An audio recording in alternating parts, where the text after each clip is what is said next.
Unspoiled Network podcast. This is Unspoiled, covering the Hunger Games trilogy, Book 1, The Hunger Games, 22, 23, and 24. It's the second to last episode, the penultimate episode of our first book. And I'm going to ask RoShawn a lot of questions about what she thinks is going to happen. But for now, let's focus on the so convincing romance blooming between Katniss and Peeta. Question mark. Welcome to Unspoiled. Are you coming to the tree? They strung up a man, they say, who murdered 3.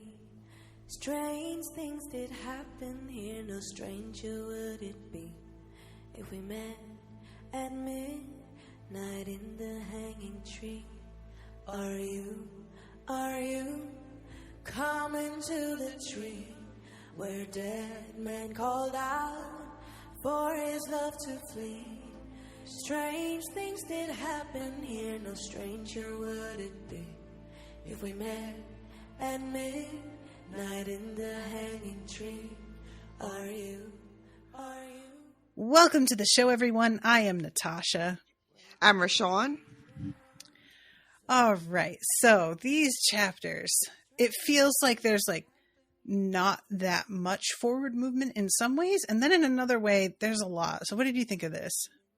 I really enjoyed these chapters. I got a little frustrated, not with the book, but with myself, because when we finished recording the last podcast, I had some thoughts at the end that we talked about off mic, and we were going to save those to talk about this week.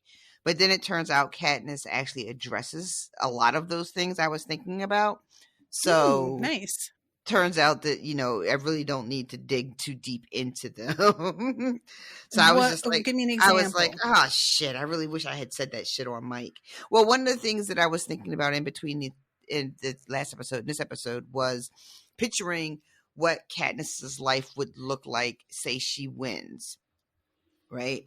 And then I started wondering about what Haymitch's life is like. And I was theorizing that future, if Katniss and Peeta win and she goes back to the village victory or the victory village or whatever the fuck it's called, then next time there's a game, she would become like Haymitch. She would be expected to be a mentor. And I didn't see that being anything she was interested in whatsoever. So I was theorizing all around that. And then she ends up having the very same conversation with herself in these chapters.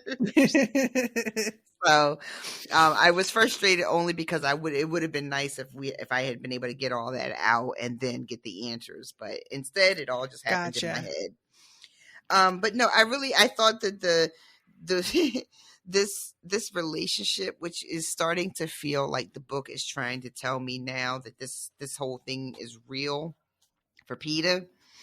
It is. Oh, so just for Peeta? Well, starting with Peeta, right? Gotcha.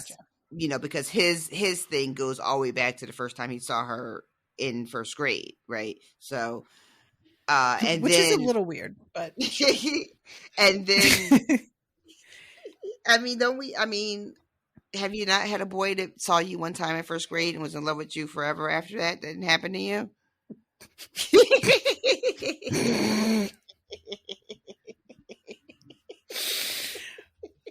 I'm going to go ahead and take that as a joke and move on.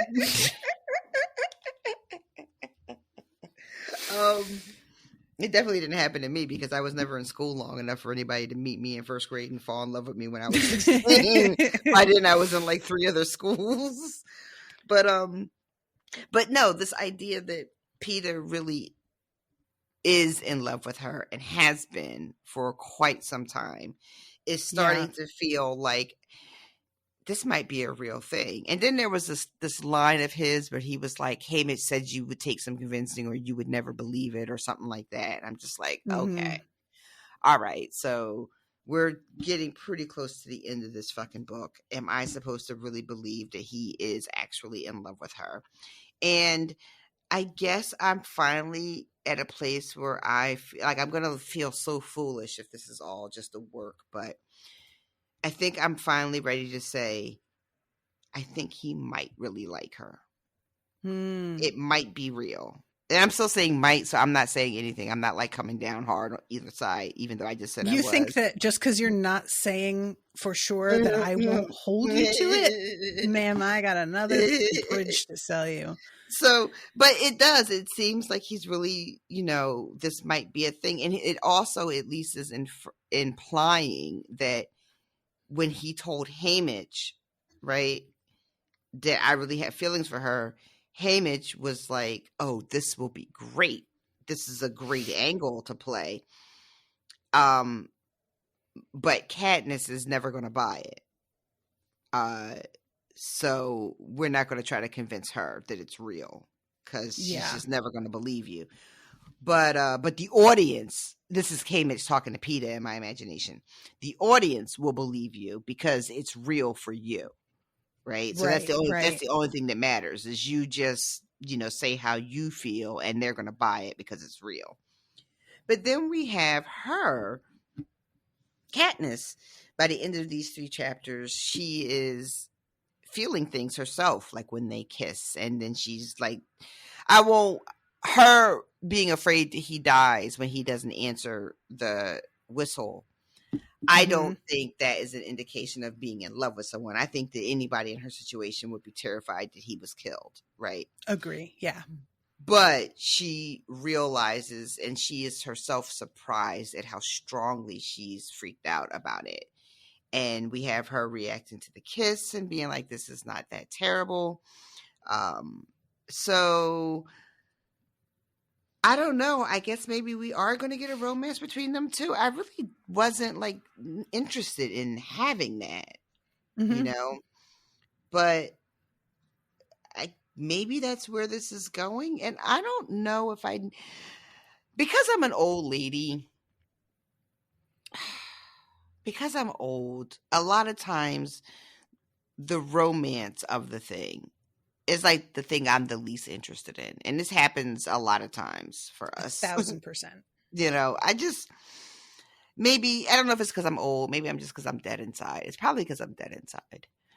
That I just, it's fine. Listen, I am going to speak for myself and say it is because romance is often lazy.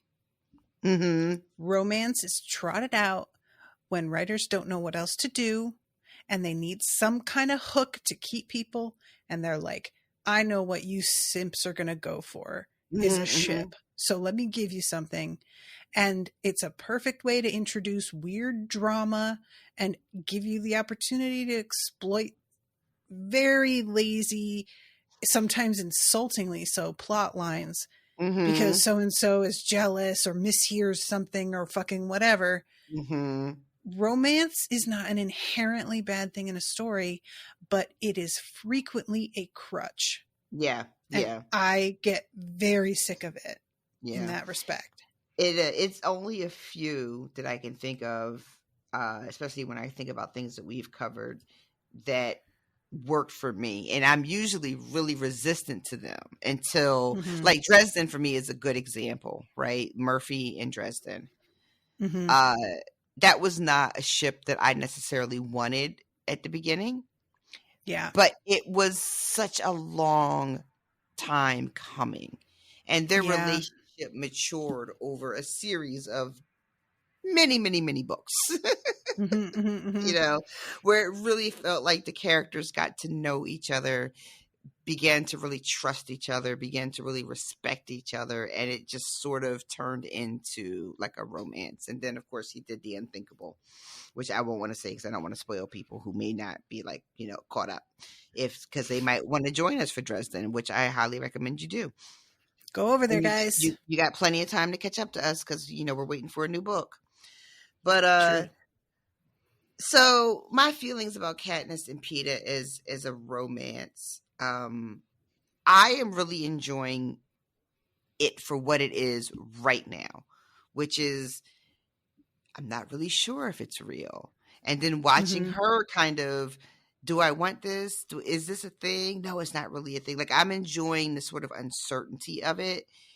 If we get to a place where it is very clear that he loves her and she loves him, it's not going to be a deal breaker for me, but it's going to kind of be like, well, one of them is going to have to die immediately afterwards, right?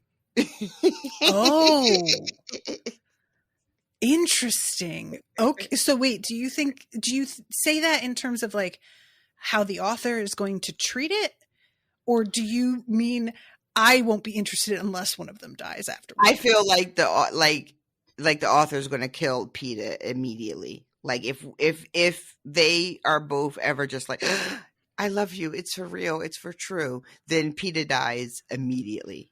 Like, the next book opens up and that motherfucker is dead.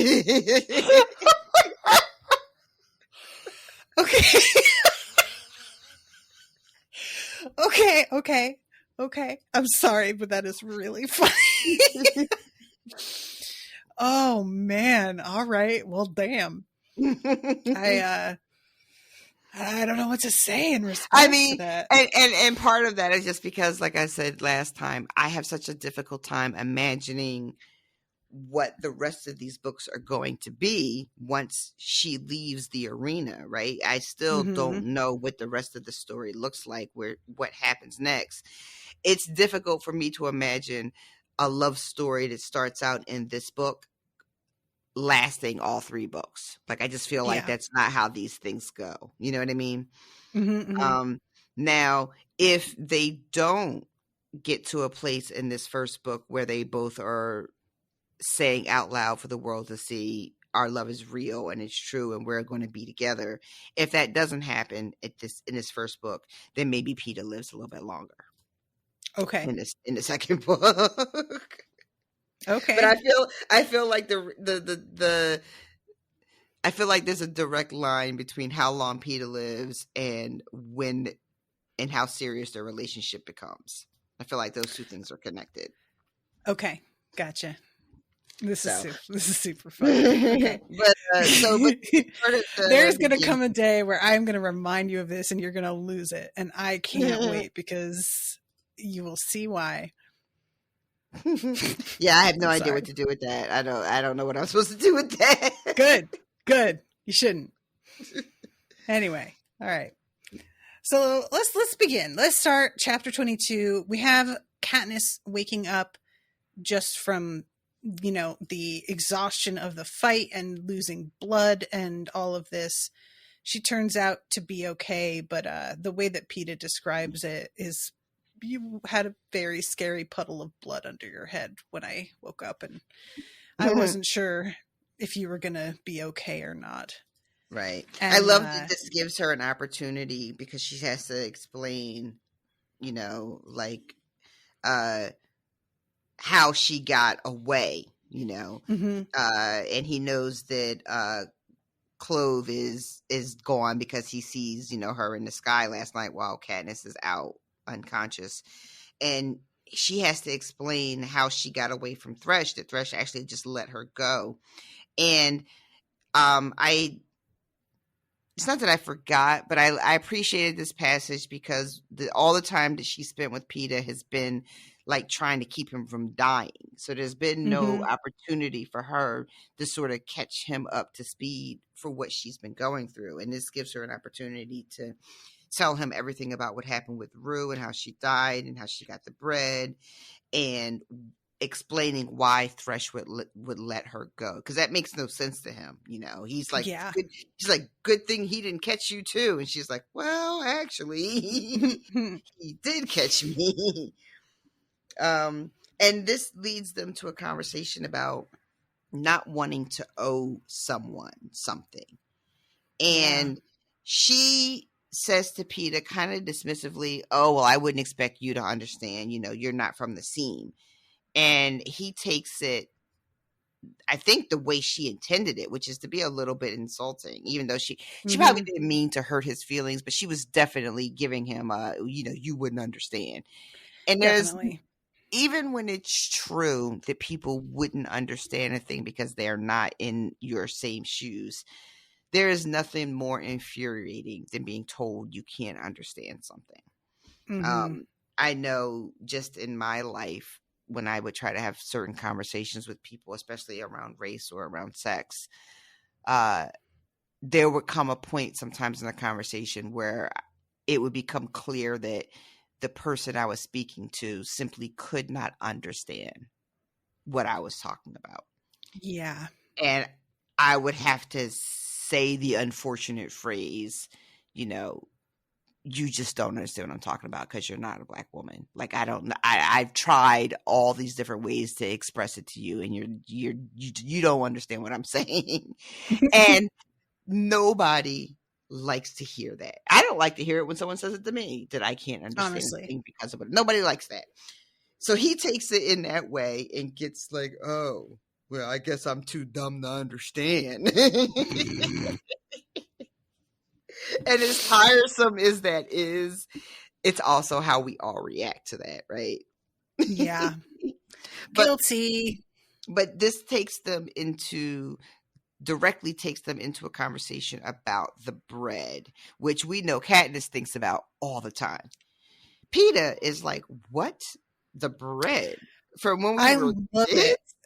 This is one of my favorite tropes, is the thing a main character obsesses over, and then they bring it up to somebody and they don't even know what they're referring to. Mm-hmm, mm-hmm. It's like, I just never tire of this, because my God, but do we do this to ourselves? We will just completely alter a story because we have chewed it over so many times, and it becomes a whole thing, and lose all perspective, and it is wild.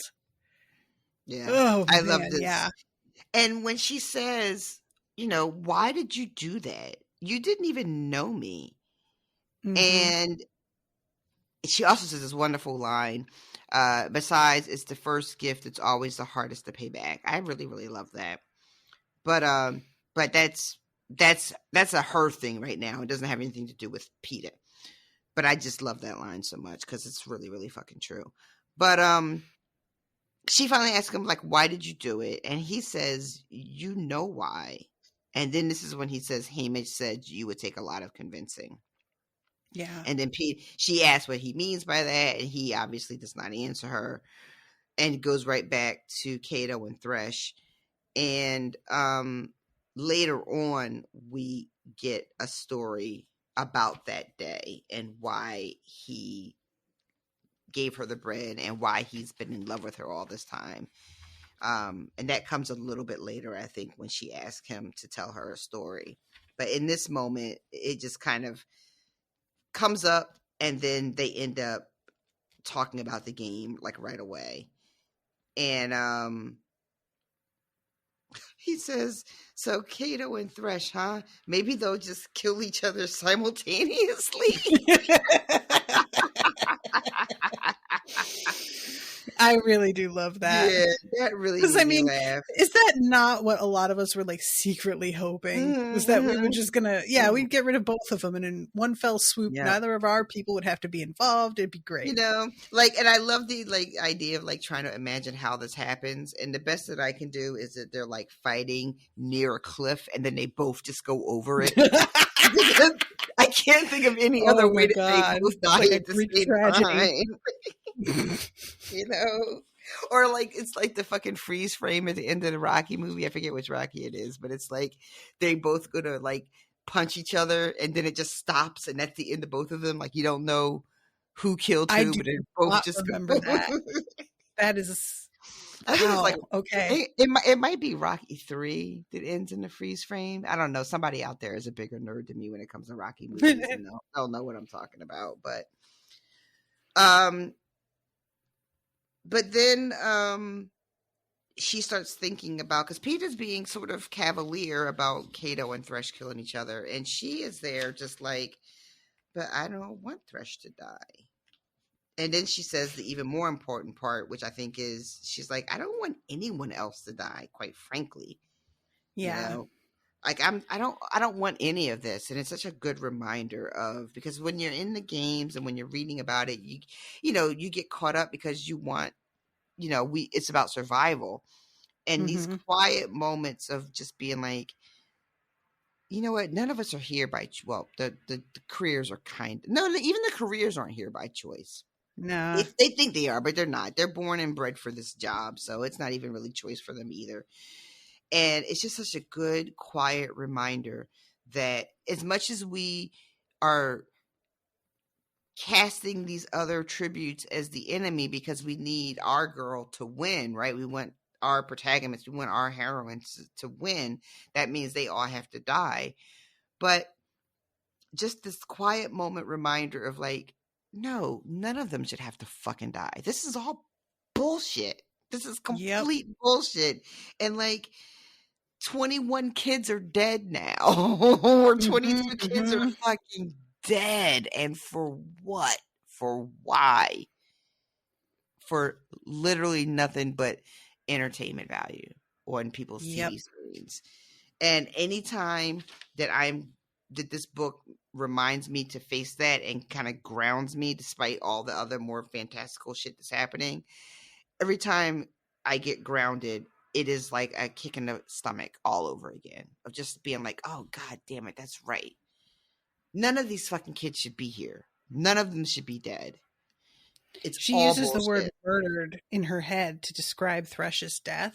It's like, ooh, I'm glad I didn't say that out loud because nobody is going to respond well to that.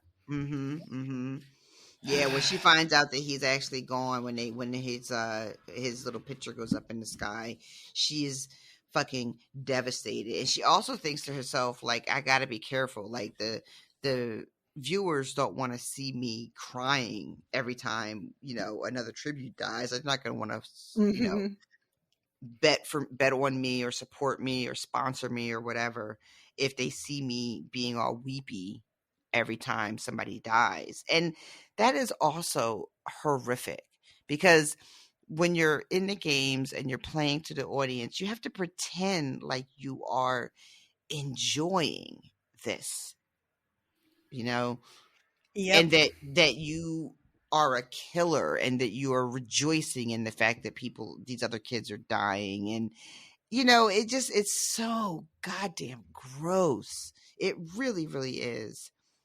And she even says like they would forgive me mourning Rue because we were friends and we were allies, so they gave me a pass for that, but I can't just go around being sad when these kids die.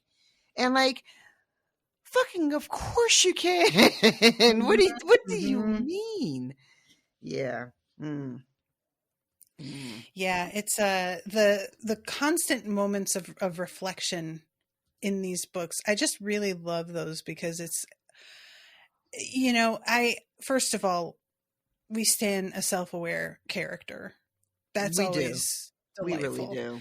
There are times where a character having no self-awareness is also incredible. But hello, in a situation Cersei. like this, oh my God. I wasn't even thinking of Cersei specifically.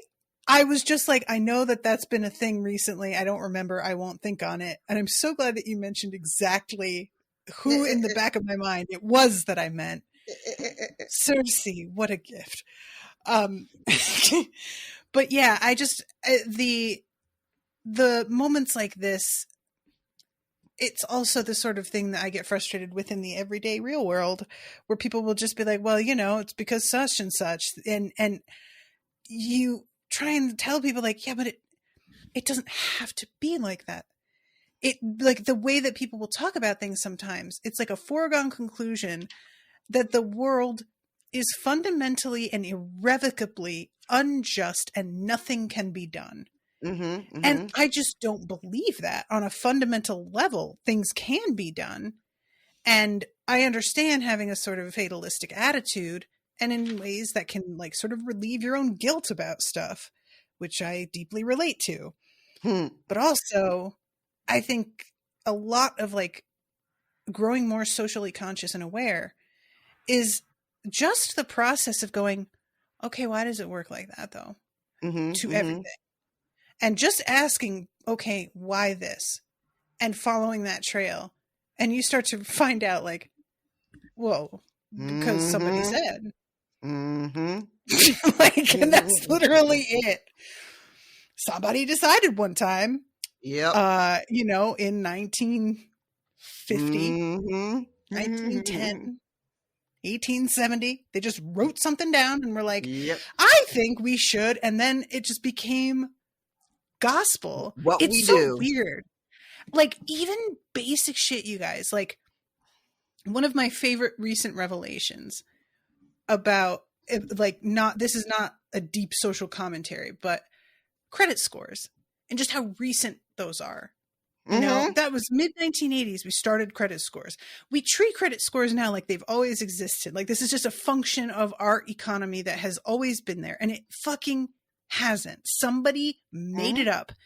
And now it's like how we determine everything. Health insurance, the way it works right now, is it's like the 80s. Also, the 80s. But Reagan fucked our entire country up. Don't get me started. And then the other one, 8 glasses of water a day. No. Somebody just said, and they were like, yeah, that sounds good. There is not a basis for that. The like BMI for determining health and weight, invented by an insurance company. They made it like they chose lower numbers to make it difficult for coverage to be qualified for. That sounds right. Just like everything that we're like, well, this is a thing. This is a standard. Somebody at some point decided that standard. There was a person. And oftentimes, if you look, that person was some quack doctor in 1915 who did hysterectomies with no anesthesia and prescribed cocaine left and right. And we're just still doing the shit he said. Like, it's really something. Anyway. It's like my favorite is the whole weird thing that we have about MSG in this country. Yep. There's another one. Mm-hmm. You know, and like the panic that it inspired and people feel, you know, and it all based on like a whole bunch of fucking nothing. Like just a giant nothing burger. Nothing. I don't know why nothing burger is so funny, but that is hilarious. So they all right. So they have there's lots of rain happening. And they have like a sort of a quiet night. And I love this too. There's like not enough food, and she knows that this whole thing with Haymitch, right? And what they have to do to get Haymitch to send them stuff. Peter has not made the connection. No. I don't know exactly when this comes up. I might be jumping ahead a little bit, but there's a whole bit where she's thinking to herself too about the connection she has with Haymitch and how she thinks that she understands what Haymitch wants from them and that she's been able to suss that out based on when gifts arrive, right? So she's like, you know, I made the connection that like one little kiss equals broth, and if I want to do more than that, I made the connection that the sleep syrup, how to use it on PETA so that I can go to the cornucopia. PETA does not have any of these dots connected as far as she knows. I have to always remind myself. We wouldn't know because he can't say it, but exactly. But so I was going to say, I always have to remind myself that I am only in her POV. So I don't know what PETA knows. I only know what she knows from what PETA has told her. And I had wondered, and I think this was also, I don't know how much of this was on mic and how much was off mic, but I had been wondering too, what has PETA been doing when he wasn't with Katniss? And she asked him in the last chapter if he got anything, and he says he hasn't gotten anything. And I am going to go out on a limb and say I believe him that he's not holding information from Katniss. I think last week I said I may have been like, I'm not really sure. But after these chapters, I feel a little bit more comfortable saying, I think Pete is telling the truth, that Haymitch hasn't really sent him anything. Now, that begs a question, like, why? And I don't know. I don't know. Maybe teaming up with the careers was the opposite of whatever advice Haymitch gave to Peter. Because, see, we don't know that either. Yeah. We don't know what strategy Haymitch gave Peter to play in the games. So I don't really have a good explanation for why Haymitch would not have sent Peter anything. Unless Peter made some sort of weird ass agreement to Haymitch, like along the lines of like very sacrificial, kind of like whatever we get goes to Katniss, you know? If you send me anything, I'm gonna fucking not play this game at all, you know? You know what I mean? Because remember, like, no, I do. It's funny because I could hear him saying that. Yeah, because like, he had that whole moment on the roof about like how he wishes he could show them that like they haven't corrupted him, right? Or like how I could not. So it occurred to me that something he could have done, which I don't know if Haymitch would play this game with Peter, but if Peter pulled something like anything we get from the sponsors has to go to Katniss. If you send me anything, I'm not going to play the game. I'll just fucking walk myself off a cliff, for lack of a better, more flashy example, you know. So don't send me anything. My whole strategy for this game is going to be getting Katniss through. That's what my role is here in this game. Because otherwise it doesn't make sense to me that Haymitch would just abandon one of his tributes. I don't know, you know. But anyway, so that's my little theory on that. It's not really well fleshed out, but that's what I got going for that so far. I like that theory. Okay. And it seems like I don't know if I want to base it on that he loves her so much that he's willing to sacrifice himself, though. I guess that could be a thing. But I feel like if he really wanted to make a statement about the kind of person he was and that he wasn't going to let the games change him, that is something that someone could do. Someone could be like, all right, well, I'm in this game and I'll play it, but I'm going to play it for the thing that I want to happen, because that's going to be me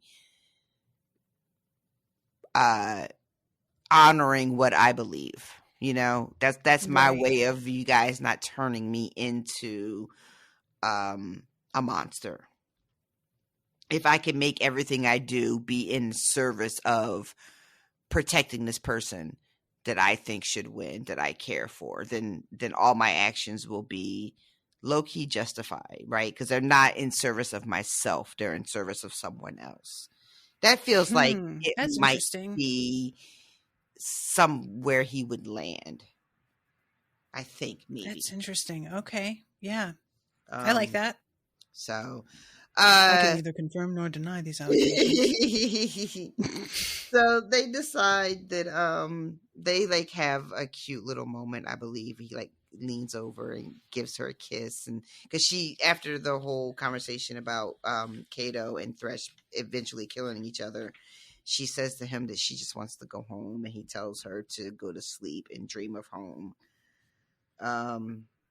And then they wake up the next day and they eat the rest of their food and decide that they're going to go hunting tomorrow.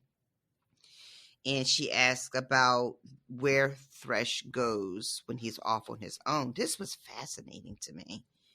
So there's this whole field of grain that Thresh has been disappearing into, and no one has followed him there. And Peter says there's something ominous about it. He says nobody wanted to track Thresh down in the grass, that it has a sinister feeling to it, he says. Yeah. Every time I look at it, all I can think of are hidden things. And I'm I don't know. I don't. He doesn't really give us anything other than that. But I just thought that was really weird.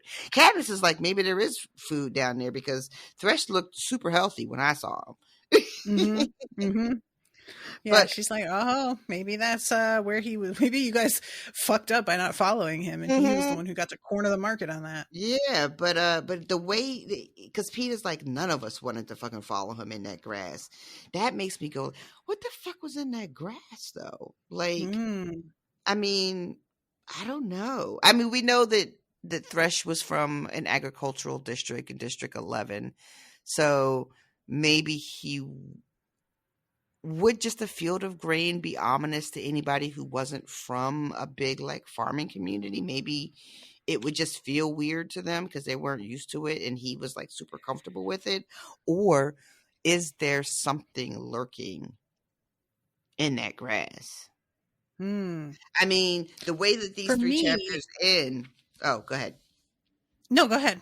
I was just going to say the way that these 3 chapters end with Cato, running from something, and we know that Thresh is dead. Like, I don't know if he did go after Thresh in the grain, and there was something there, and maybe that's what's chasing him.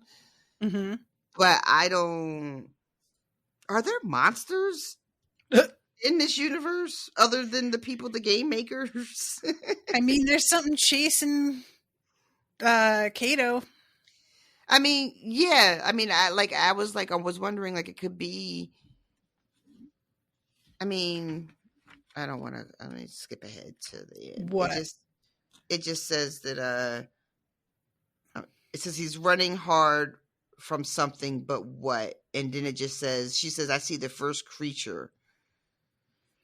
I mean, creatures is a particular, it could be an animal, right? It could just be a big giant herd of elephants. But she says creature in such a way. But when I say are there monsters in this universe, I meant more like, as she's told us about games she's witnessed at growing up, is there something I'm forgetting? Like, did she ever explicitly say, oh, one year the games, these weird ass things came out? I don't recall. Yeah, I feel like there wasn't, but I'm not always wholly reliable on that kind of stuff. So, I mean, like, it could just be like a giant herd of mammoths. It could be woolly mammoth for all I know. It could be fucking. God. It could be fucking dinosaurs. I don't know why the fact that you decided on woolly mammoth. I don't know. Sure. I was trying to think of like the biggest animal I could think of that would also be in a herd, and for some reason I just didn't go elephant. Because I wanted something a little bit more menacing, and then woolly mammoth is where I landed on that. So my apologies. What you wanted was a hippopotamus. Is what you wanted. Oh my god, those really are the scariest animals that run in herds, isn't it? Yeah. You don't want to meet one of them in a dark alley. You really don't. Running full steam. Yeah, it's so for me. Have you ever been in a cornfield? A cornfield? No. I've been in different types of fields, but never a cornfield.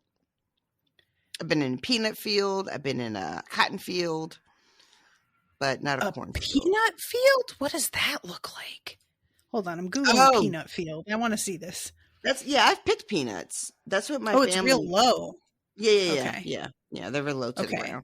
Yeah, my family. And how high does cotton grow? Cotton field. Also pretty low. Looks like shin height. Yeah, maybe hip height.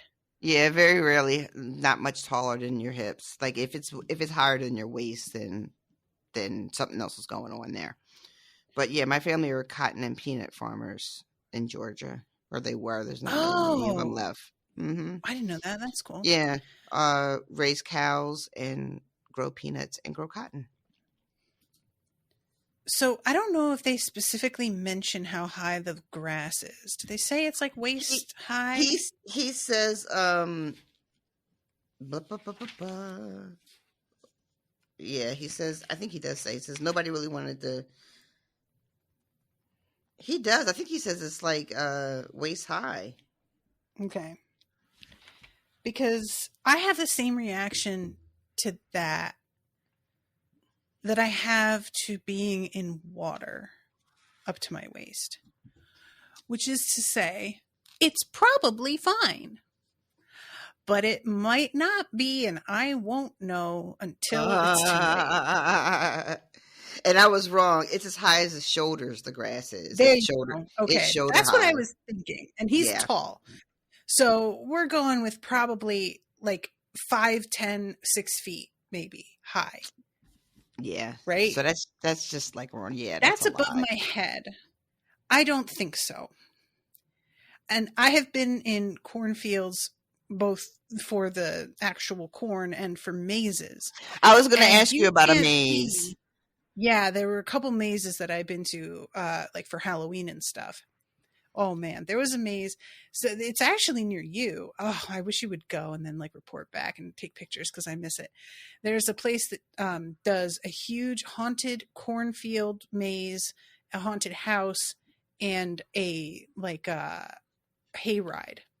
They do the Ooh. whole trilogy. It's this big farm, and they really do it up at Halloween. And it's on the like suburbs of Philadelphia. Oh, is it Lynn Villa? No, Linville is a lot more polished than this place is. You're parking on dirt and grass when you go there, Yeah. and you're driving not off the main. What? not Longwood Gardens. Longwood Gardens is the really polished, beautifully maintained Villa is place. also more polished. I promise. Oh yeah, This place is a working farm on its downtime. Oh, okay. But this thing is what they do, and I suspect it's where they make like their money for the year. And the cornfield is an actual cornfield, and they cut their maize into it. And every place else is, there's a bonfire, there's lights. You go into the cornfield and there is no light at all. And one time I went when it was a full moon, and another time I went and it was a half moon, but it was cloudy. So the first time with the full moon, I didn't really notice how bad it was. And then when I went and it was cloudy, I was really starting to freak out because you cannot see shit. And it's like, there's no hopping to see up above it. It's way too tall. And the actors that scare you hide in the corn. And they can be literally a foot and a half from your face, and you do not see them unless they decide you're going to see them. Nope. And so that was what I kept thinking about here is just like, yeah, anything could be in that. It's like being blind. It's like being in a thick fog where if you're walking, you need to be able to tell the signs that the ground underneath your feet is starting to give a little bit, that you're approaching water, that it might start to be dangerous, or that there's a nest of something in this area. I'm sure there's tons of snakes. Like there's just all kinds of things can live in grass that high, and you will have no idea that it's there until it's in your face, like a foot from you. Mm-mm. So to me, yeah, I would also not follow him. That's not my interest. Thank you. You don't have to worry about me checking that place out and reporting back to you, by the way. It's so fun. But yeah, the corn maze, I went through it with Nicole, who you met that one time that I used to work with. And she went in first and very quickly was like, I don't think so. And she got behind me and just held onto the back of my shirt and used me as like a human shield. and of course the actors can see she's doing that. So they just wait for me to pass and make it seem like it's safe. And then they jump out at her anyway. But yeah, she was totally fine on the hayride, super fun. The haunted house is very interactive, and that one's great. But the corn maze, once we got through there, she was like, "Fuck that forever." Yeah, nope. That was good of her to go with you because I wouldn't have even gone with you. So she was a better friend than me. Oh, anyway, okay. So where are we here?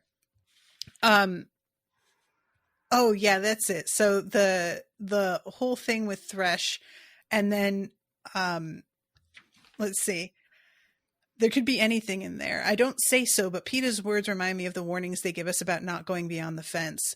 I can't help for a moment comparing him with Gale, who would see that field as a potential source of food as well as a threat. Thresh certainly did. It's not that PETA's soft exactly, and he's proved he's not a coward, but there are things you don't question too much, I guess, when your home always smells like baking bread, whereas Gale questions everything. And I was just like, yeah, I mean, I wouldn't go into it, and I am soft as hell, literally. And so Yeah, that tracks. she makes some assumptions here that she has to walk back pretty soon when Yeah. she realizes that she's been assuming some things about PETA's life and how easy he has it, or how much easier he has it compared to hers. And yes, he does, in the sense that they are never having to go out and scrounge for food. Mhm. But the food that they have available to them is actually not anywhere near as good as the food that she's able to provide for her family. Yeah. And she finds out that she's actually she's better off in this respect than PETA actually has been. And she has to just kind of take that information in. And just kind of be I don't know if like, I'd say she's better off as much as like, well, the quality of what he gets is consistent but not good. So he's not yeah, hungry. she's okay, better off. You're right. Better off isn't really the phrase I want, but they are better. Her and her family are better fed than PETA and his family are. They eat better than his family does. Granted, she has to work 10 times harder than they do for what she gets. So she has to work harder and do work that him and his family don't have to do. And she's at the mercy of what she can catch. But she's also, at this point now, like at the beginning, shit was dire. But at this point, where the book starts, she's actually so competent at what she does as far as gathering food that it doesn't sound like her and her family go hungry as much as they did when she first lost her father. But yeah, so there's and oh my God. Hello. Right? They want their fries. People and their fucking fries, I swear to God. Guilty.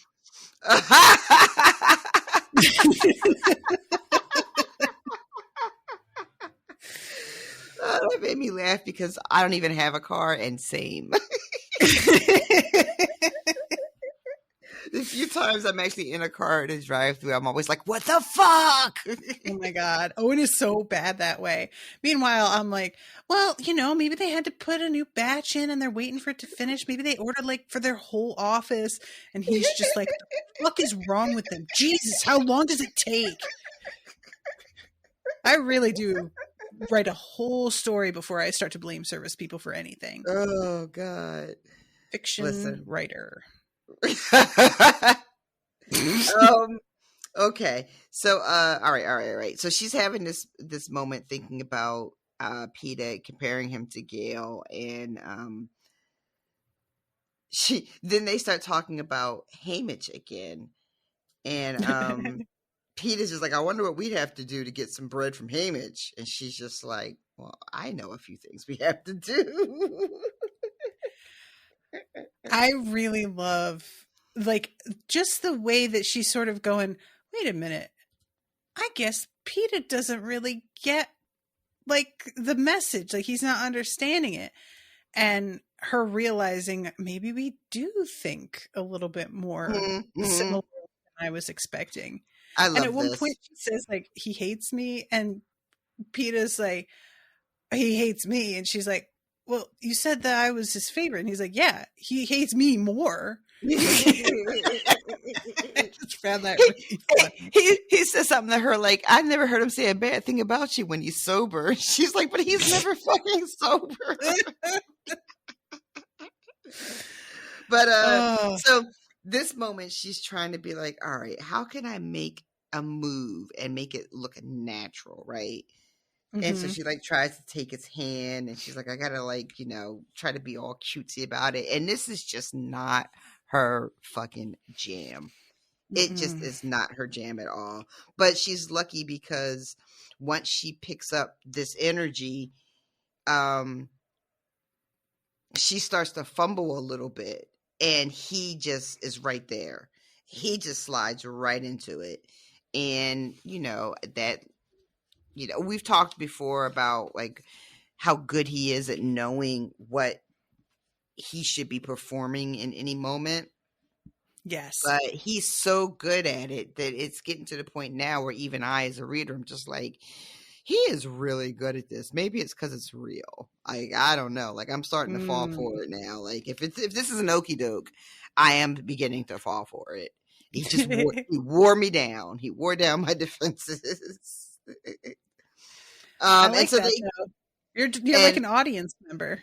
I mean, kind of, yeah. Like, you know, I'm watching it and I'm just like, all right, this, at first I was side eyeing it and now I'm just like, this kid might really be, this might be real. Yeah. And so this is when they have their first real kiss that, as she says, they're both fully aware of, because it's been a lot of like half dead kissing, you know, kisses on the forehead, kisses like on the mouth, but one of them has got a fever or one of them's freezing to death. Like this is the first kiss that they are both aware of, that they're both like into. And she says that this is the first kiss that makes me want another. And I was like, here we fucking go. Dun, dun, dun. Yeah. Yeah. So then they I think they nestle down for bed, and then tomorrow it's just more fucking rain, and they're just like, what the fuck is going on with this rain? Trying to wonder like how much longer it's going to go and what else, like what's going to come next, because they both are aware that the game makers are not going to like let this just go on forever, because this is not great TV. Like they're snuggling and it's kind of cute and they're kissing, but really nothing's happening. It's boring. Yeah. Mm-hmm. Yeah. So they're trying to theorize, how do you think they're going to push us together with Cato? Right. Wait, did we get there yet? Or is this when she asks him to tell the story and he tells the story about she asked it, but they're just like wondering about it. This isn't when when they like go out and find out, but yeah, they're just wondering. And then we find out what it is later. And it's the thing that you were questioning about, like how much control they have. We find some of that out. So, all right. Yeah, no, I just lost my place there for a second. Ah, gotcha.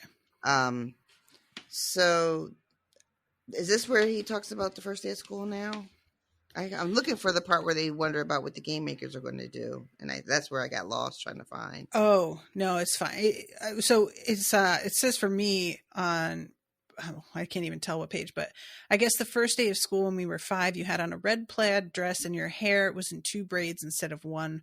My father pointed you out when we were waiting to line up. Your father? Why? He said, see that little girl? I wanted to marry her mother, but she ran off with a coal miner, Peeta said. What? You're making that up. No, true story. And I said, a coal miner? Why did she want a coal miner if she could have had you? And he said, because when he sings, even the birds stop to listen. That's this true. Was really they good. do. I mean, they did. It was brought up in the spoiler Discord channel that presumably Peeta's mother is watching. Oh my God. Oh my God. Oh my God. I didn't even fucking think of that. Holy shit.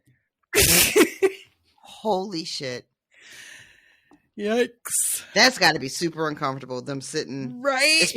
Especially if they're watching it at like because you know how she says they have like the big community TV and then there's also like little rinky dinky ones in people's houses.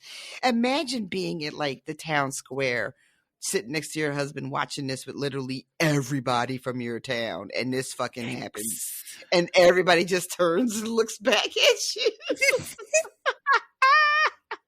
She fucking deserves it because she's a terrible person. Yeah, she's terrible. She deserves this. I wonder if Peter's doing this. I wonder if Peter's thinking about this because, you know, I don't think this is a weird thing. Like, I wanted to see he probably doesn't like his mom very much. But when you're a kid and you have an abusive parent, that can be very, very complicated. So I was going to make a joke about how he's probably doing this because his mom sucks. But I don't think so. I don't think that's really what's happening. Yeah, we wish so much that people, once they were mistreated, they would just be like, you suck, but yeah, we're more complicated than that. Yeah, it does not always go that way. This is probably more than likely just a misstep from the writer. Like she just wasn't thinking about it. I mean, I don't know if it's a misstep. I mean, they got to do what they got to do. To hell with what's happening at home. I guess. Katniss isn't actually like with Gale, but she thinks about what he's maybe thinking and is sort of like, and she's still doing what she's got to do, you know? Yeah, that's true. And I guess like as the audience, you know that as well. So you could like, if I'm the mom, right, and I'm watching this, I could just be like, oh, whatever. He's just saying whatever he has to say, you know, to get this girl to be, because the whole thing is like she's trying to create a moment with Peeta for the screen and for Haymitch, and is not doing a great job, and she decides a better tactic is to just get Peeta to talking because he's so much better, and that's why she asked him about the bread again and to tell me about this first day of school. So I guess if the people at home are watching, the Peeta's mom could always just be like, oh, it doesn't count. They'll say anything, you know, while they're in the games. It doesn't matter. But I mean, it wouldn't be good enough for me. Like that reason, it would not make me feel any better if I was in her position. I agree.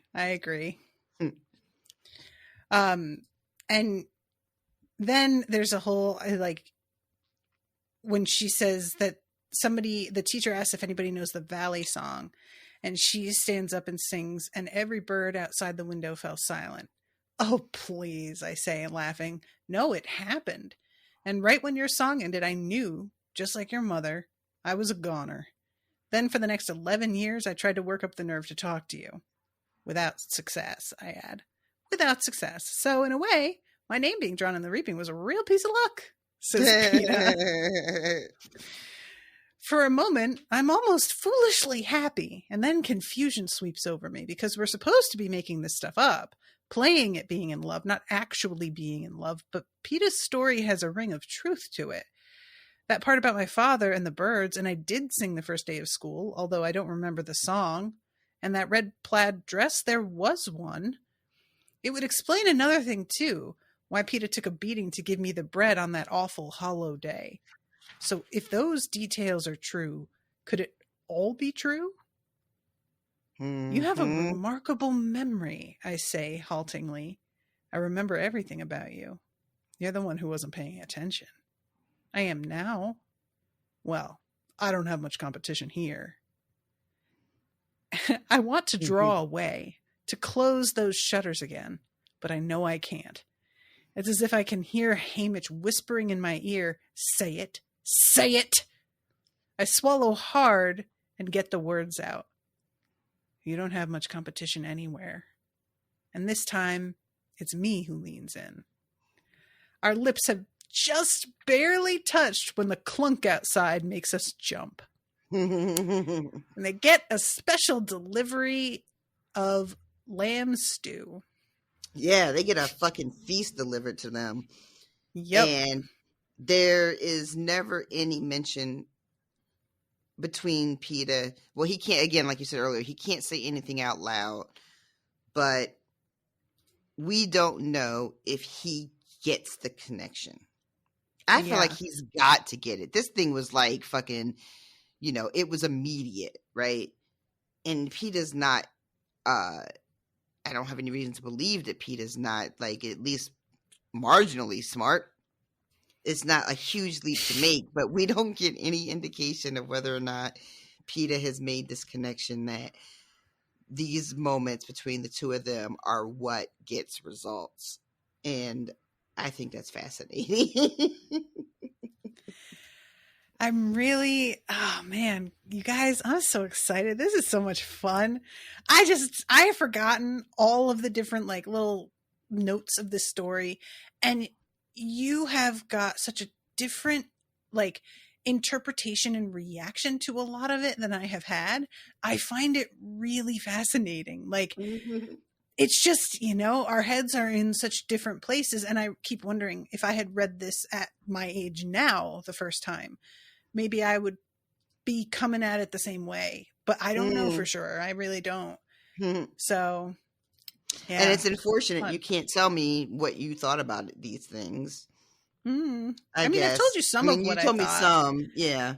But the thing is, like, I told you some of what I thought, and then you responded, the fact that you're telling me this is what you thought leads me to believe that's not what it is. And that was not what I meant at all. And so now I don't want to tell you what I thought. Because I'm like, well, what if she takes it this certain way and it's not meant that way? I don't know. But yeah. So that's the end of that chapter. And in my head I can hear Haymitch's smug, if slightly exasperated words. Yes, that's what I'm looking for, sweetheart. So yeah, they got fresh rolls, goat cheese, apples, and a tureen of lamb stew. That's a lot of food. So this is probably quite expensive. Yeah, and she tells us, I forget when exactly, that the longer you go into the games, the more expensive everything becomes. So this is somebody dropped a lot of dough on this. Yeah, somebody made it rain lunch. Oh my God. I don't know why that sounds terrible. It does. I think it's the word lunch. I think that's what's throwing it all off. That's not a good word. Lunch is a weird word, right? Like if you stop and think about it, it's terrible. I remember when I was luncheon, which is worse. It's much worse. We used to say like lunch used to be slang for like missing out on something. I was lunching. Oh, yeah, like really? How you would say I was sleeping, I slept to miss that. I was lunching. You weren't paying attention, you missed it. Yeah. When I was like, I never heard that before. Yeah. I think it was super regional. Like it might have just been like a Philly thing. I just really like chumpy. Excuse? Like chumpy. Yeah, you just can't just say that same phrase again. That doesn't help. I heard you. Chumpy is like a placeholder, like John is, like just an all-purpose word for a thing. A chumpy. We even had potato chips called chumpies. Yeah. Really? Uh-huh. There is so much out there, man. Whole worlds that I don't understand or know about. It's simultaneously like comforting and also very intimidating to know.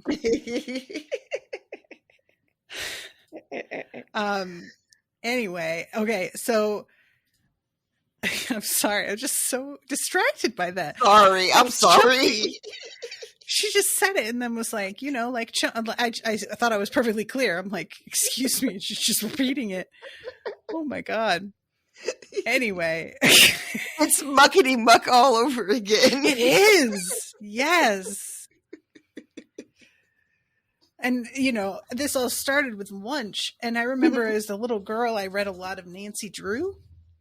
And they used the word luncheon in Nancy Drew books a lot, and I remember refusing to believe that it was pronounced the way that it looked because I just hated it so much. Oh, that's And funny. it was super out of fashion to speak that way anymore. You know, like you wouldn't go say, "Oh, let's all go to luncheon." Nobody fucking talks like that. So I was just like, clearly the Eon is silent. How do you feel about luncheonette? Luncheonette, fine. Right? Agreed. Totally fine. The adding of another syllable and the et saves it. Completely different. Yep. Yes.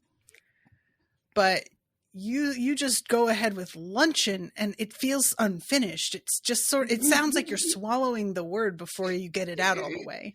Yep. You know what I mean? You know what I'm saying? I do. I absolutely do. Anyway. What a weird fucking podcast this is. All right. So 23. They have to savor their food and be careful about rationing it out. And they talk about who is going to... Well, this is when they start taking... What do they say? Taking the piss out of Haymitch. Oh, this is so funny.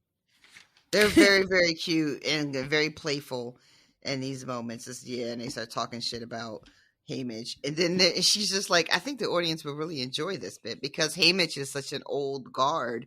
Everybody is super familiar with him. Plus, he did take that header off of the stage. So he's quite a character, a well-known character. And she's just like, I think people are really going to be into this. Yeah, and there's a line here that I didn't remember. By this time, they'll have dragged him out of the control room for interviews about us. No telling what sorts of lies he's made up. And I am really curious. Like, I love all these details because Suzanne Collins, who wrote the books, she was in television. And so she like really understands the ins and outs. Like she worked in reality TV. So she understands how this all works. And that's why this is like got such a ring of truth to it.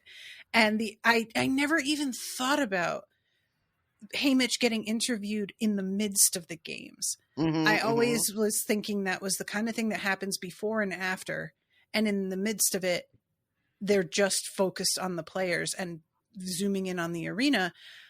But like, there's lots of dead time where nothing's happening. Yep. So they got to fill that with something. So of course they probably interviewed their families and stuff too. Like, and this is like the confessional, you know, like when you watch any kind of reality TV and then you got to go in and talk to just one person, sort of like fake off the record. So people were just saying all kinds of wild shit, even though you know fully that it's going to be included in the fucking broadcast, you know? Yeah. I like that no telling what sort of lies he's made up, because the big lie, of course, is, you know, the Peeta and Katniss are an item. And so once he's done that, of course she's going to be thinking anytime a mic is in his face, he's going to just be saying some other outlandish shit, you know, in order to keep them, you know, popular, keep the sponsors engaged, keep people like donating money or however the money is donated or bought, buying things or however that works. And I also love the mention that, you know, he is on his own because no one else has won. And that other mentors have at least two people. But he's handling it all on his own. And she has a moment where she thinks very compassionately, I wonder how Haymitch is holding up with the drinking, the attention, and the stress of trying to keep us alive. And I can't remember when it happens, if it's right here or if it was earlier or if it's later, but she thinks about, it's coming up next, because she starts wondering about what life was like for Haymitch year after year, mentoring tributes who don't stand a chance in hell. and watching them die year after year after year, so that eventually he is completely fucking checked out. And I was like, oh my God, yeah. Of course he's gonna be a fucking mess. Yeah. You know? Yeah, these are really, really good chapters. I know, like you said, like it's not that so much happens, but it's a lot. Yeah, it's a lot of like things to chew on. Yeah. It's an amuse-bouche, but with texture. I feel like amuse-bouche makes an appearance in every podcast. Along with soupçon. Can't help it. I'm watching Frasier right now, guys. It's just in there. It's in my brains. I told you that we started watching the reboot. We're pretty much all caught up. It's like I can't get Steve to watch anything. He's got no interest in anything that I want to watch. Like our tastes have just diverged to the point of no return. And I was, I mean, it happens to the best of us. It's been a long, 25 years is a long time to be with somebody watching TV. Eventually, the two of you are just going to be like, you know what? I'm just going to go in here and watch my show. You guys need two different TVs, one on top of the other. Listen, maybe one day when I've really made it. But I did get him to watch the reboot. I couldn't believe he because it's not that it's great, but it just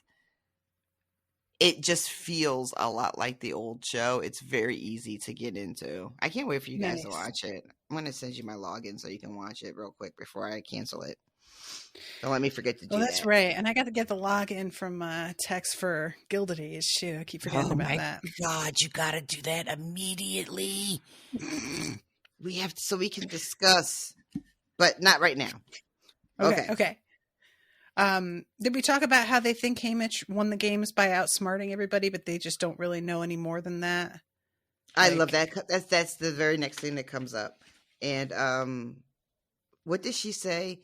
She says something like, maybe that's what got Haymitch sort of excited about them, as he met them and thought maybe these two might be smart enough to pull it off. Yeah. Yeah, and if I get out of here, that will become my job to mentor the girl from District 12. The idea is so repellent, I thrust it from my mind. But yeah, the fact that he just tuned in because they seemed smart enough to maybe be able to pull this off. Mm-hmm. Yikes.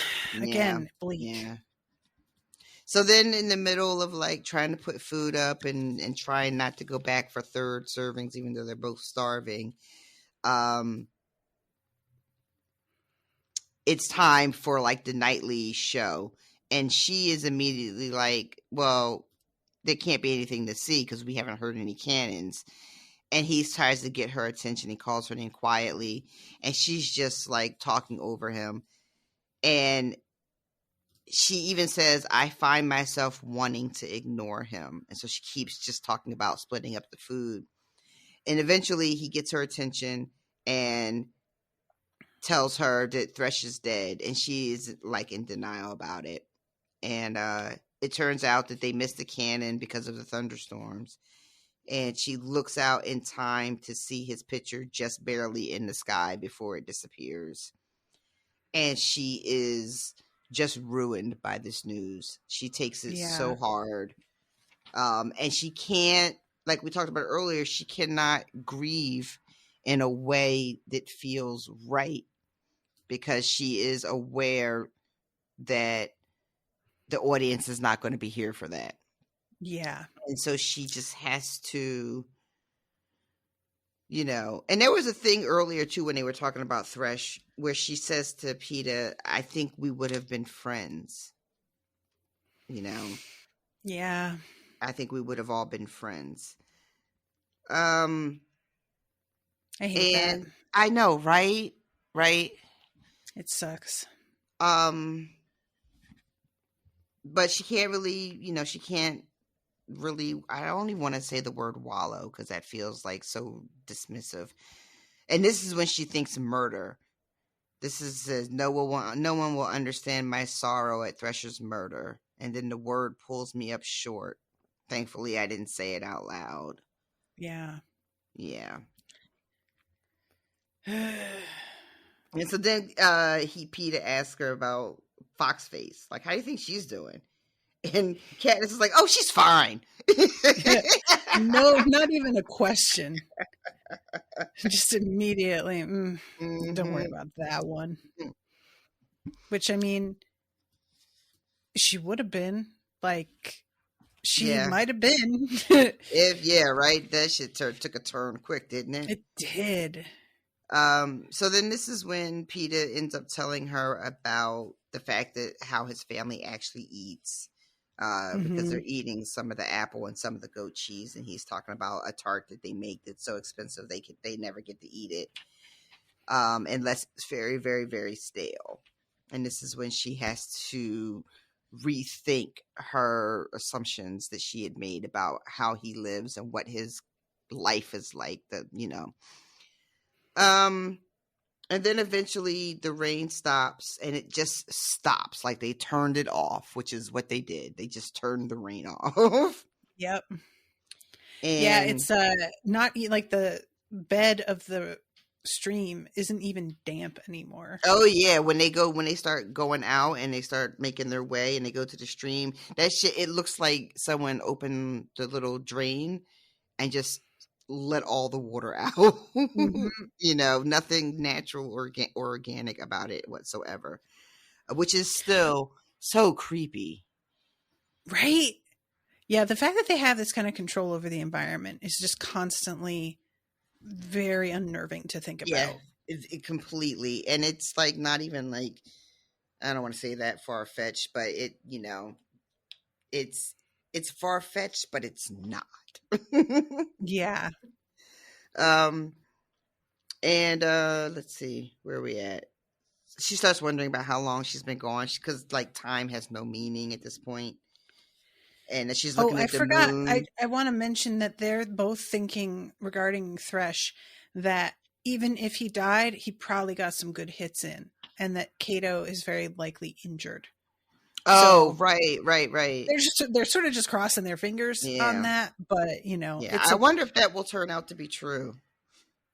It's a good guess. I would also expect that he fought back. I mean, the way he's running, I don't know how injured he is. That's true, but also he's being chased by stuff, and you can make yourself do wild things when That's true. Adrenaline is up. That's true. I would like to know about why that arrow bounced off of him. But she thinks it's body armor. Yeah, like maybe there was something in that pack. But the fact that the packs had things that were desperately needed, I don't know. Maybe he did something. He got like a sponsor sent him something great, because they have all that money. Oh, that's interesting. Yeah. So maybe it's not something that was in his pack, but something he got later. But so yeah, it's only 4 of them left at this point. So it's Cato and Foxface and her and Peeta. And they're thinking about, is this when they start wondering like where they need to move? Oh no, they don't start wondering about where they need to move until they start hunting and realize that the stream is completely fucking empty. Them hunting, you guys. He's making all this fucking noise. And she is the most irritated with him I think she's been since they were in the Capitol together. Like, she's just like, this fucking guy, I swear to God. Is he stepping on every twig on purpose? What the fuck is he doing? And how much she's trying to save his like feelings by implying it's because he's injured, and because she knows that he doesn't have any of the like capacity to understand just how dramatically bad his performance here is. She's like trying to manage both his ego and also like the appearance of them as a team, and not wanting to be like, starting a fight or being nagging or looking, she's like has to be aware of her perception, how people are perceiving her, and managing, like, not wanting his feelings, managing his ego, but also they are in very real need of fucking food. She's got to be able to hunt something. And he is scaring everything away. And so she's like, we need to split up, but she can't think of how to tell him. And then finally he's like, look, we need to split up. I really appreciate that she's like, why don't you go in a tree and be a lookout? And he's like, why don't you go hunt and I'll gather? And he uses the exact same like low-key patronizing tone when he says it back. And I just really like it because she thinks she's like being really cautious of his feelings, but it's I love it. So clear that he knows exactly what she's thinking here. And I just found that very amusing. And I loved it that part of her is just like, well, I'd love to just leave you somewhere, but you're fucking defenseless and all you got is one little knife and you can't, like, I can't just leave you here to die. And he's like, well, I faced off with Cato before, and she wants to be like, and very nearly died. Right. But she doesn't say it. So she finally separates. She leaves him. She tells him to like go gather some roots and shit, and she's gonna go hunt. And they're gonna do this bird whistle to let each other know that they're safe and when they're gonna meet back up. And she goes off, and she realizes after a little bit of time that they haven't exchanged signals. So she does her whistle, and she doesn't hear back from him. And she fucking panics and she just starts running immediately. And she gets back and she finds the little pile of shit that he's gathered. It's all nice and neat. But he's not there. And so she starts calling out to him. She's not even worried at this point about like letting Cato know where they are. She's just like fucking calling his name. And he finally pops out. She almost shoots him. Yeah. And he's got like a handful of berries and she just loses her shit. What are you doing? You're supposed to be here, not running around. Why didn't you fucking answer me? And he's like, but I found some berries. I really felt for him on this. Like she says even like, I'm so angry or I'm so relieved that it's making me angry. And so she's just really throwing all of her anger at him in such a sudden way that he's just doesn't know what to do, you know? He does not give a fuck about these berries that he found, and he is so proud of these goddamn berries. Oh my God. And I loved, like you said, she realizes she's still angry, and she's not ready to not be angry anymore, which is so fucking real. Like when you get like incited to that kind of anger that quickly, and then the thing that triggered you passes, right? It's not as dangerous as you thought, or it's not as bad as you thought, or whatever. That passes, but you're already on 12. So you just kind of got to be on 12 for a minute, right? It's like a electric burner. You turn it down to medium, but it takes a second. So they after she calms down, she looks at the little like food that's laid out, and she notices that some of the cheese is gone, and she's like, and on top of everything else you fucking ate without me. And he's like, wait a minute, I did not. And I love this. So I suppose the apples ate the cheese. I might just start saying that out of nowhere. I might just start saying that to people. Whenever someone tells me, like with no context at all. Exactly. Someone tells me some shit that I know is not true, I'm just going to say, oh, and I suppose the apples ate the cheese. I really want you to do that, please. I hope I remember. I'm going to try to make a note to self. But she realizes that, like, she's looking at this moment. The cheese has been nibbled. He says he didn't do it. And then she looks at the berries and she recognizes what they are. And right at the second she's realizing they're nightlock berries, there's a cannon fire. And she turns around because she's certain it's going to be Peter who's just dropped to the ground poisoned. But it's not him at all. And she says, I should have known the moment I saw the missing cheese. But in the same moment, Peter has her by the arm and he's trying to force her to climb because he's afraid that Cato will be here any second, because Peter assumes the cannon has fired because Cato has killed Foxface. And Right. so Peeta's like, we have to get the fuck out of here. He's going to be here any fucking second. Yeah, And I didn't realize what he was thinking. So when he's like, we got to get, I was like, what? Why? They're dead, whoever it was. And then I was like, oh, that makes sense. Yeah, right. And then, she has to tell Peeta, no, it wasn't Cato, it was you. She's your kill. And he's just like, I haven't even fucking seen this girl since day one. What the fuck are you talking about? And she just shows him a handful of berries. Yeah. I love this too. It takes a while to explain the situation to Peeta, which makes me think that what I said earlier about him not being marginally intelligent, like, maybe he's not. That opening sentence is, what? It takes a while to explain the situation to me. How hard is it to explain? It doesn't seem like it should be. I agree with you on that.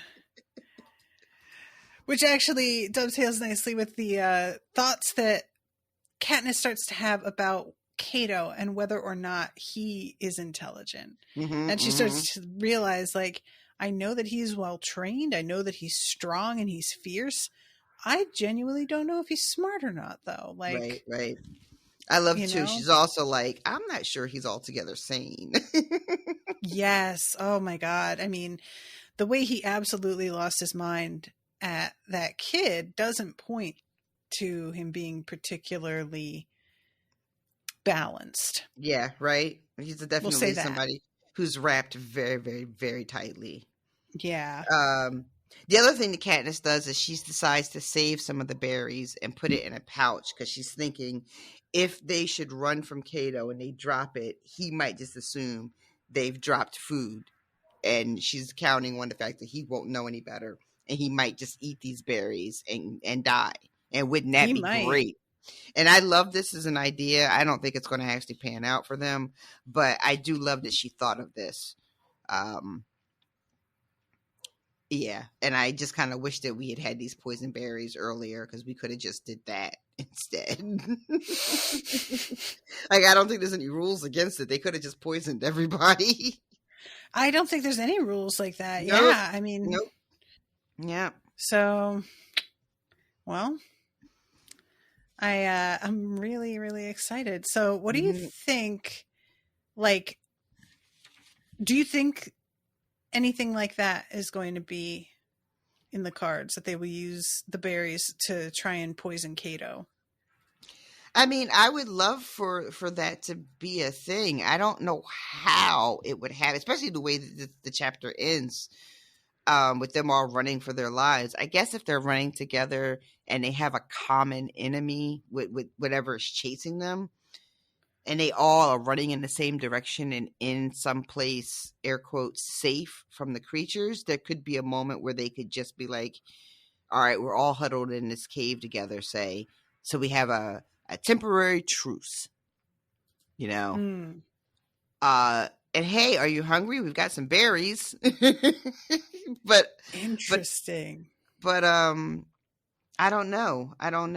I mean, I would love for them to just give him these berries and poison him so they don't have to, like, fucking fight him, because he seems like the kind of guy I don't want them trying to fight. I find it really fascinating how much you shy away from everybody just wanting to kill each other right up until the end.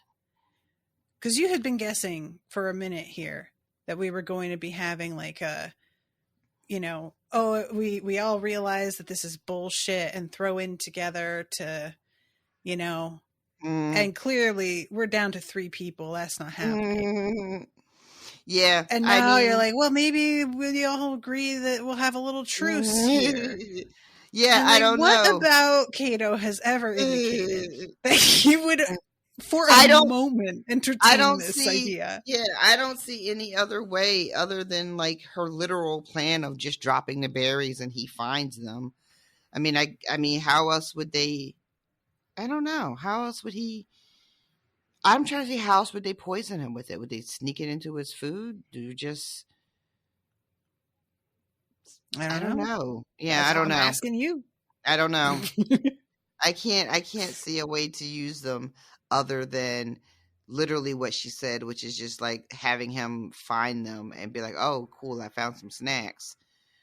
Or being in a situation where he has to trust them because there's a bigger threat than Peeta and Katniss, which are whatever is chasing them, and using that as a way to get to him.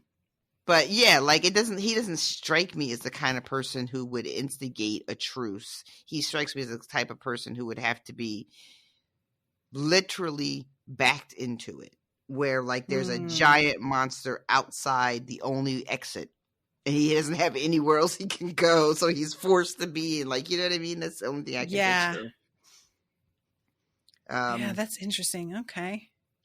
So yeah, so they realize as they're walking that all of their water sources are gone, like we said earlier.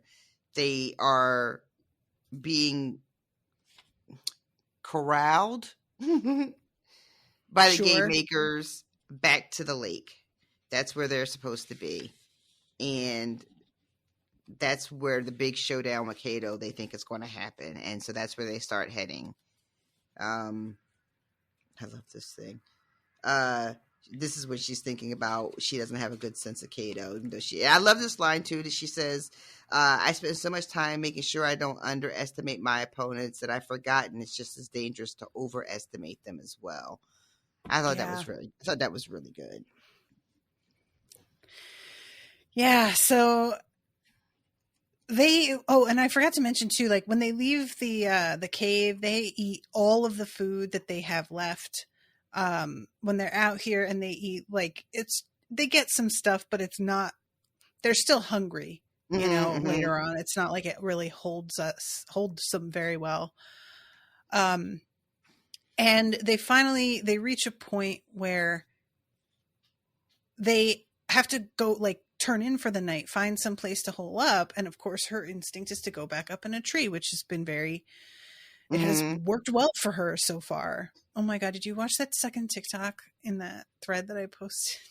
The Hunger Games TikTok? I didn't watch the one in the comment, just the one that you posted up top. Okay. That comment's one you've got to watch. You guys, okay. Sydney actually showed these to me and I was like, oh my God, they don't even have any spoilers in them. I can share these immediately. I was so excited. What were you going to ask?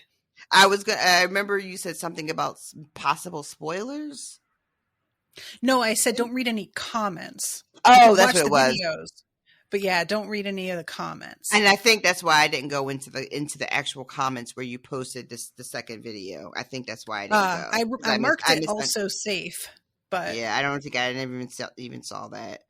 But I will go back and watch it.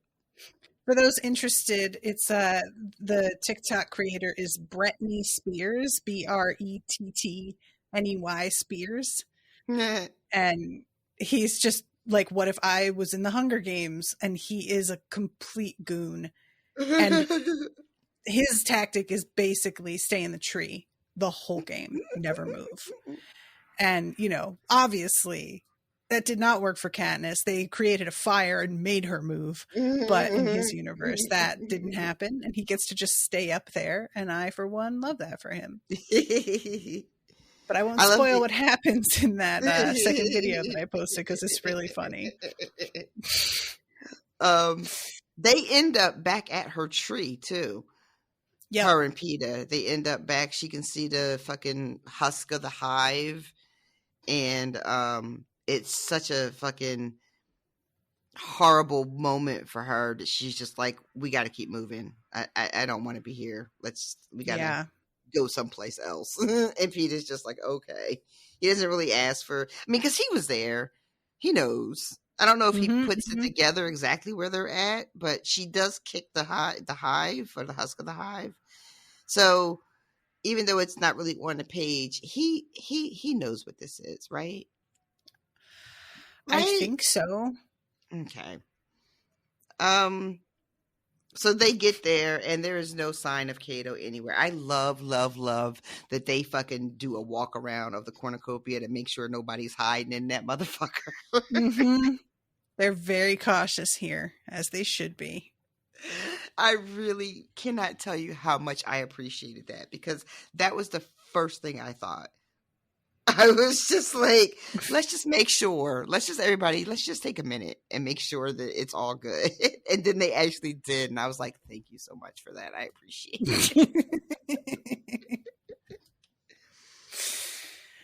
it. So let's see. I'm trying to find the spot here because like you kind of, we went back to the cave, we come out. So we're already at the Cornucopia, I guess. And on the way to the Cornucopia, there's a moment with the birds that remember Rue's song. Mm-hmm. And I really liked this moment a lot. Let's see. We sit by the lake in full sight. There's no point in hiding now. Oh, right. They're at the Cornucopia. I forgot because I'm thinking that the birds can't be around if they aren't in the forest, but that's not right. Bouncing melodies back and forth between them like brightly colored balls. I open my mouth and sing out Rue's 4-note run. I can feel them pause curiously at the sound of my voice, listening for more. I repeat the notes in the silence. First one mockingjay trills the tune back, then another. Then the whole world comes alive with sound. Just like your father, says PETA. My fingers find the pin on my shirt. That's Rue's song, I say. I think they remember it. And then as she's sitting there, eyes closed, sort of enjoying it, all of a sudden the music breaks into pieces and there's this shriek of alarm. And here comes Cato. Mm-hmm. He has no spear. In fact, his hands are empty, yet he runs straight for us. My first arrow hits his chest and inexplicably falls aside. He's got some kind of body armor, I shout to PETA. Just in time, too, because Cato is upon us. I brace myself, but he rockets right between us with no attempt to check his speed. I can tell from his panting, the sweat pouring off his purplish face, that he's been running hard a long time. Not toward us, from something. But what? My eyes scan the woods just in time to see the first creature leap onto the plain. As I'm turning away, I see another half dozen join it. Then I'm stumbling blindly after Cato with no thought of anything but to save myself. That part too, with no thought of anything but myself, that is, I mean, I'm not mad at her for that. Like, that's like, you know, your instinct is your instinct. But it's very telling that PETA does not pop into her brain in that moment. But granted, yeah. I don't know what she's seeing, what these creatures are. And like, you know, I love my husband to like the death of me. And yet, I don't know. If like some, you know, like not even necessarily if it was me or him, but just like, what does my brain think in that split second? You know, it probably thinks, you girl, you better get your ass out of here. You know what I mean? So yep. I'm not going to hold it, you know, against her, but I think I was surprised that it said that, because a lot of times in these types of books, especially if you're trying to like, you know, sell a romance, it makes your hero seem a little selfish, you know? Mm-hmm. Usually the hero's first thought is how to save my friend, you know? Right. Because that's what heroes do.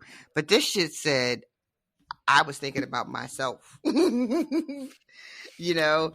And I feel I feel like it's accurate and it's probably more realistic, but I was surprised because you know, it just seems like usually that's not what you get, you know? Yeah, definitely. Your heroes are always, you know, self-sacrificing, and it's was a little jarring to just be like, no, I need to save my ass, because that is what a human brain thinks when faced with whatever this monster is or whatever this creature is. I'm really curious too if it's going to be like, I'm assuming it is not just a woolly mammoth. So, so I'm curious, man. if it will be an invention of the game makers or if it will be something that exists in this universe that I'm just not aware of, like the Tracker Jackers were a real thing that exists in this universe. You know, Rue knew them well enough to have a remedy that she knew how to make. So maybe what's coming is something that is a known thing from, I don't know, the Tracker Jackers were from the war. So maybe there was, you know, I don't know what, but maybe there are things out there that people know about but just don't talk about or haven't seen since the war, or maybe they live on the other side of the fences that keep all the districts safe. You know, maybe there are these wild things that are out roaming, you know, that make it unsafe for people.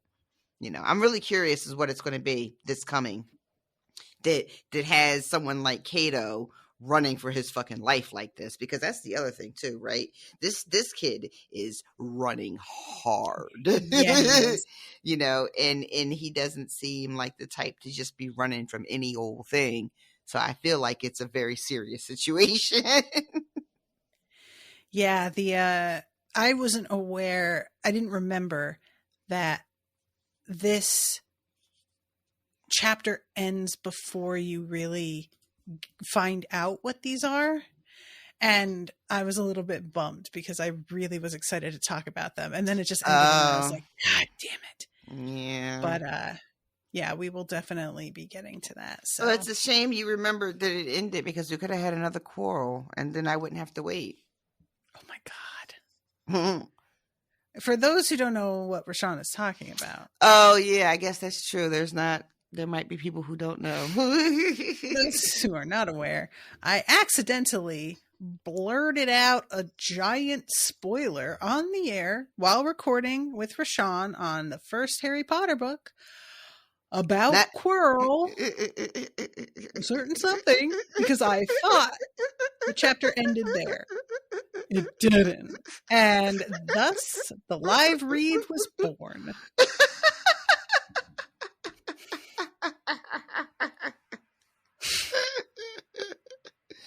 Oh yeah, it's not all lobster, Dad. So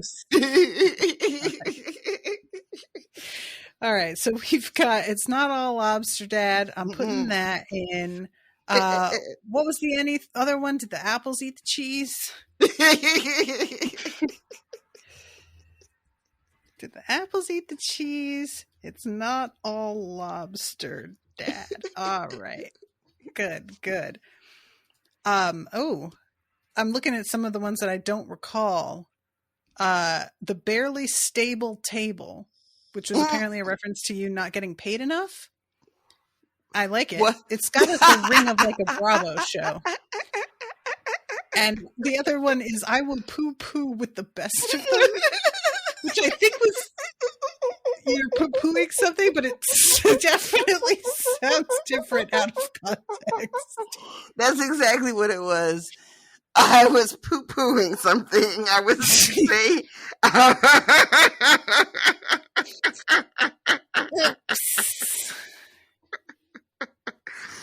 Yeah, phrasing. Not my friend. Not my friend. Anyway, all right. So that's the end of the chapter. Let's see if we have any new patrons. I should have been more prepared for this, but you guys know me.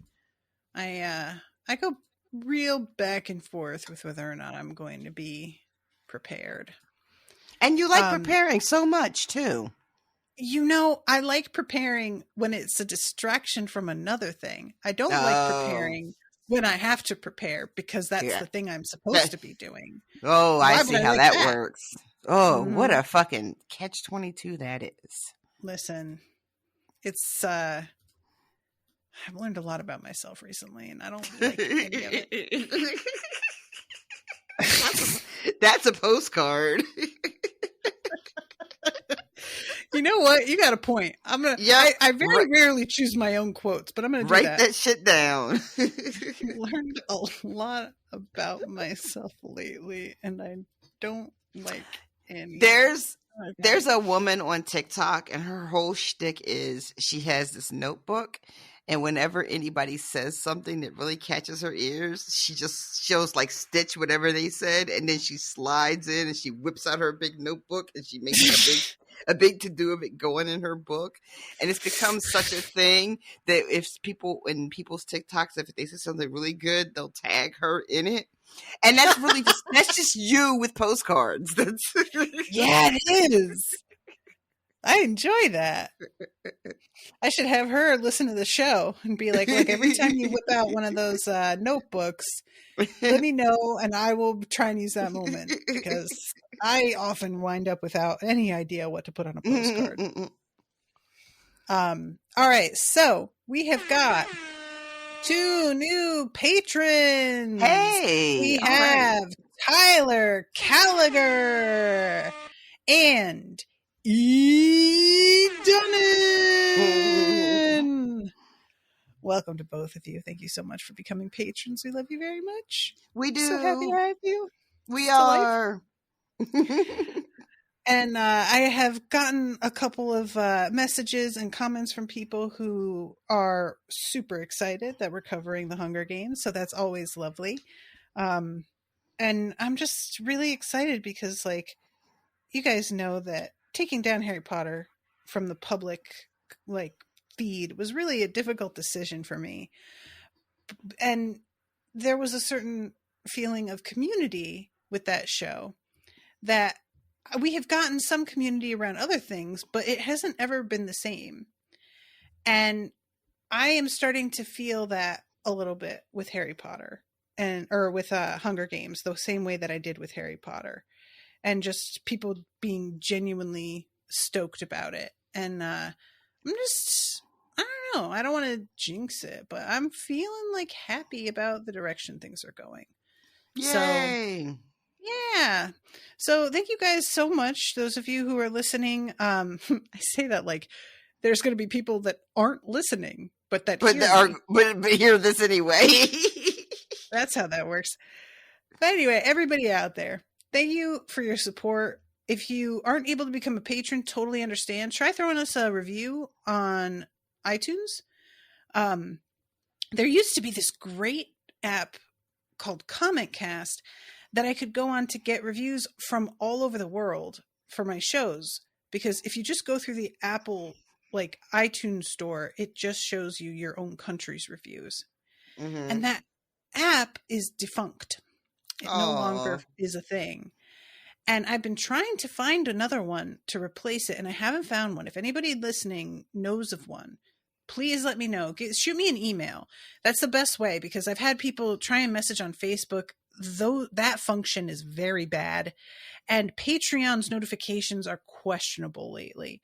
So I really recommend unspoiledpodcast@gmail.com if you're trying to contact me. But yeah, I would love to start doing the thing where I read nice reviews on the air. And I just want to make sure that everybody gets heard. If there's like people in other countries, I don't want you to just never, or that to just be thrown into the void and I don't ever see it. So yeah, anybody out there who knows of a good alternative to CommentCast or another method, perhaps, of doing things that I am not aware of, just reach out and let me know. Because it's nice to read a good review. It can be the sort of shot in the arm I need when I'm going through the motions of my job. Like, why do I do this? Nobody likes me. Nobody's listening. This is stupid. We sound dumb. Nothing we say is new or interesting. And then somebody will come out and just be like, you are literally the funniest human being who has ever lived. And I'm like, wow.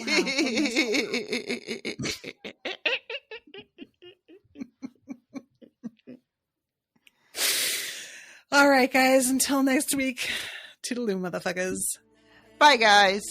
Are you coming to the tree?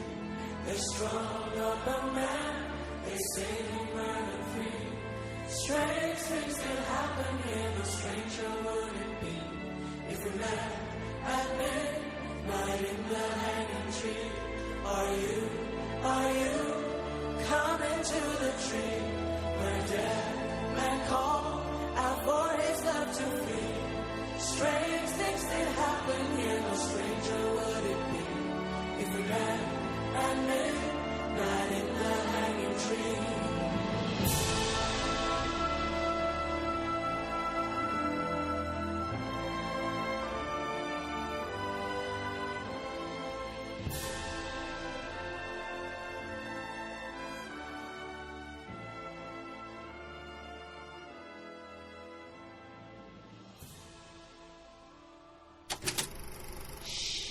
That was an Unspoiled Network podcast.